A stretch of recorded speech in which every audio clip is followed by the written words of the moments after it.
Bonjour à tous et bienvenue dans cette nouvelle vidéo sur la chaîne de Dive-In. Aujourd'hui, je vous propose de plonger ensemble dans l'univers du management de projet. Que vous soyez novice sur le sujet ou que vous souhaitiez rafraîchir vos connaissances, nous allons explorer ensemble les concepts et les méthodologies qui font la force de cette discipline. Alors, avant même de commencer à parler de management de projet, il convient de se poser une question primordiale, à savoir, c'est quoi un projet ? Un projet, c'est un ensemble d'activités temporaires coordonnées et planifiées, visant à créer un produit, un service ou un résultat unique. Il a des objectifs spécifiques, des ressources limitées, un calendrier défini et est généralement entrepris pour répondre à un besoin ou résoudre un problème. Parlons donc des caractéristiques d'un projet. Tout d'abord, la temporalité. Un projet a un début et une fin. Ce n'est donc pas une opération permanente. Deuxièmement, un projet a des objectifs spécifiques. Ça veut dire que chaque projet vise à atteindre des résultats précis qui peuvent être mesurés en termes de qualité, de performance et d'autres critères. Troisièmement, l'unicité. Le résultat d'un projet est unique, même si le projet peut être similaire à d'autres. Cela signifie donc qu'il n'y a pas de produit ou de service identique. Quatrièmement, les ressources limitées.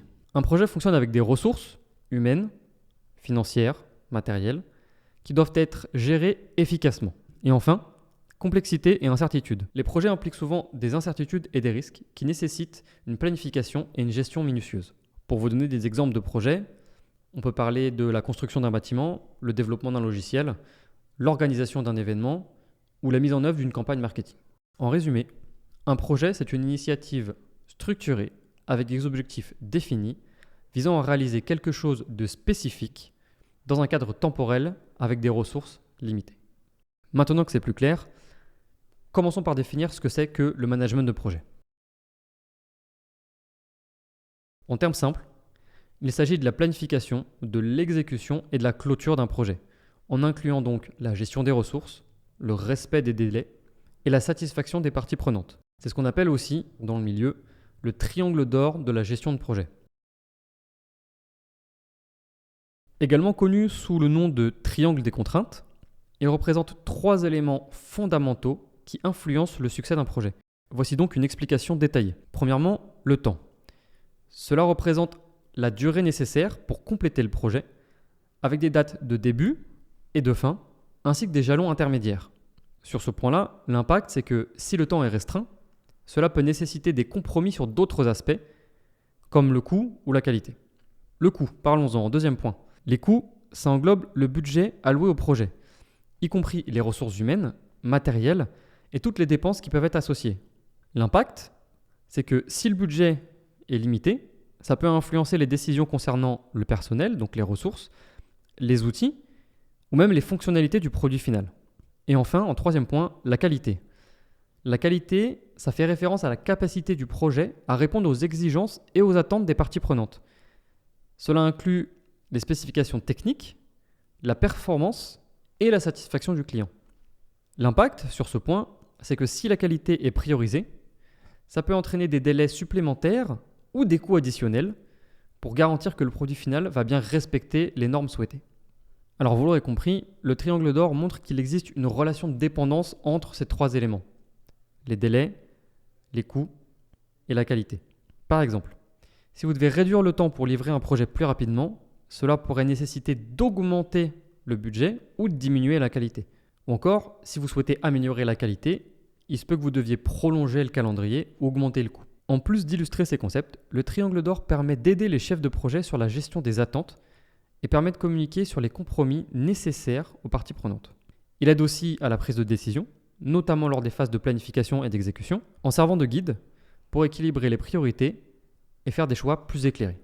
En résumé, le triangle d'or de la gestion de projet, c'est un outil précieux pour visualiser les contraintes et les compromis auxquels le chef de projet doit faire face. Garder ces 3 éléments en équilibre est essentiel pour mener à bien un projet.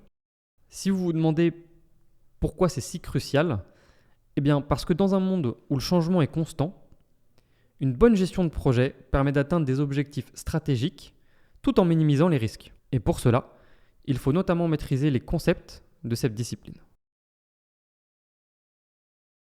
Il existe plusieurs concepts clés pour gérer efficacement un projet et garantir son succès tout en répondant aux attentes des parties prenantes.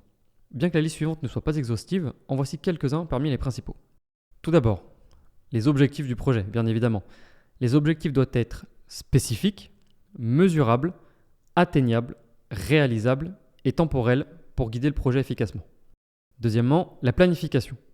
Le plan du projet, c'est un document qui décrit les étapes, les ressources nécessaires, le calendrier et les coûts associés. En gros, il sert de feuille de route pour l'exécution du projet. Troisièmement, la gestion des parties prenantes. On parle ici d'identification et d'engagement. Dans ce concept, il s'agit d'identifier toutes les personnes ou groupes influençant ou influencés par le projet et de gérer leurs attentes et leurs besoins. En quatrième point, la gestion des ressources. On parle ici d'allocation et d'optimisation. Il faut s'assurer que les ressources humaines, matérielles et financières sont utilisées efficacement pour atteindre les objectifs du projet. Cinquième point, la gestion des risques. Évidemment, il est important d'analyser les risques potentiels et de mettre en place des stratégies pour les minimiser et assurer la continuité du projet. En 6, le suivi et le contrôle. On peut parler ici des KPI, qui sont donc les indicateurs de performance en français. Ils servent à mesurer l'avancement du projet par rapport au plan initial en utilisant différents indicateurs pour ajuster la direction si nécessaire. En 7, les méthodologies de gestion de projet. C'est bien évidemment une des parties les plus importantes parce que c'est ici qu'on choisit les différentes approches qui vont permettre de planifier et d'exécuter les projets, chacune ayant ses propres avantages selon le contexte. En 8, la communication. Le plan de communication, c'est une stratégie pour partager les informations avec les parties prenantes et ainsi assurer une bonne circulation de l'information et éviter les malentendus. En dernier point, la clôture du projet. C'est ici en général qu'on réalise ce qu'on appelle les retours d'expérience qui vont nous permettre d'analyser les résultats obtenus par rapport aux objectifs qu'on s'était fixés, mais aussi de voir les différentes leçons apprises à la fin de ce projet et aussi de fournir une documentation pour les futurs utilisateurs et pour les futurs projets. Une fois qu'on a pris en compte ces différents éléments, c'est donc important de bien choisir sa stratégie et donc sa ligne de conduite pour la gestion de son projet. Pour cela, on choisit de mettre en place la méthodologie qui convient le mieux. Cette partie sur les méthodologies est bien trop importante et bien trop intéressante pour ne pas y consacrer une vidéo complète qui viendra par la suite. Mais aujourd'hui, on va surtout s'intéresser aux deux grands types de méthodologies qui sont les plus utilisées et les plus populaires de nos jours, à savoir la méthodologie classique, type Waterfall, et la méthodologie agile. La méthodologie classique, type Waterfall, est une approche séquentielle dans laquelle les différentes étapes du projet s'enchaînent en cascade, d'où le nom, et chacune de ces étapes doit être entièrement terminée avant de passer à la suivante. Plus rigide comme approche, elle convient mieux au projet avec des exigences fixes et bien définies. La méthodologie agile est plutôt basée sur une approche itérative. On parle souvent de méthodes agiles au singulier ou des méthodes agiles au pluriel d'ailleurs.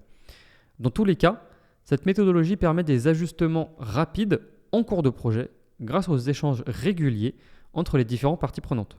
Plus souple, sans être pour autant chaotique, elle est idéale pour les environnements dynamiques où les exigences peuvent évoluer rapidement. Attention, cependant, on cherche souvent à mettre de l'agilité un petit peu partout, également là où il n'y en a pas forcément besoin, et ça peut faire davantage de mal au projet que l'inverse. Enfin, je voudrais parler également des méthodes hybrides. C'est des méthodologies qu'on appelle donc hybrides parce qu'elles mêlent à la fois les méthodologies traditionnelles et l'agilité en fonction des différentes phases du projet ou des différentes équipes. On ne rentrera pas dans les détails ici, mais c'est important de préciser qu'il ne faut pas toujours opposer ces deux méthodes, alors que c'est souvent ce qui est fait, parce que c'est tout à fait possible qu'elles fonctionnent très très bien ensemble, en fonction bien évidemment des projets. En résumé, il vaut mieux utiliser l'agilité pour la flexibilité et la facilité d'adaptation au changement, et de manière plus générale, plutôt pour des projets qui sont plus innovants.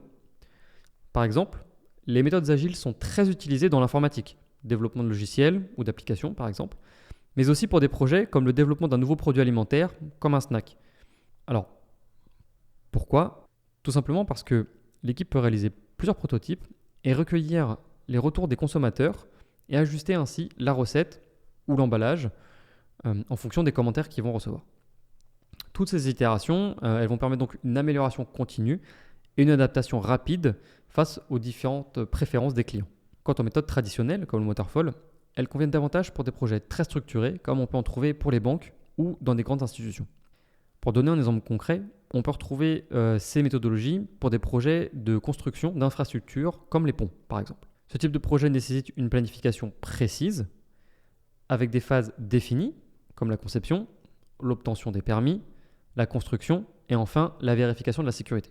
Chaque étape doit être terminée avant de passer à la suivante et il n'y a pas de retour en arrière possible. Avant de conclure cette vidéo, prenons un moment pour se rappeler des messages à retenir. Premièrement, la définition des objectifs. C'est la première étape pour le succès du projet. Deuxièmement, identifier et engager les parties prenantes. C'est crucial de réaliser cela dès le départ du projet pour obtenir leur intérêt et leur soutien tout du long. Troisièmement, une bonne gestion des ressources. Cette bonne gestion, elle va garantir que le projet il va rester dans les limites aussi bien du budget que de la temporalité. N'oubliez pas toujours le fameux triangle d'or dont on parlait. Et enfin, choisir la bonne méthodologie. Alors évidemment, qu'elle soit agile ou waterfall, elle peut faire toute la différence selon le contexte du projet. Merci à tous d'avoir suivi cette vidéo en espérant que vous en aurez appris davantage sur les fondamentaux de la gestion de projet. Je vous affiche juste ici mes réseaux que vous retrouverez également dans la description. N'hésitez pas à liker cette vidéo, à la partager, à vous abonner pour plus de contenu sur le management et à laisser un commentaire avec vos questions, avec vos expériences en gestion de projet par exemple. En attendant, je vous dis à bientôt pour une nouvelle plongée. Merci de votre attention et à bientôt sur Dive In.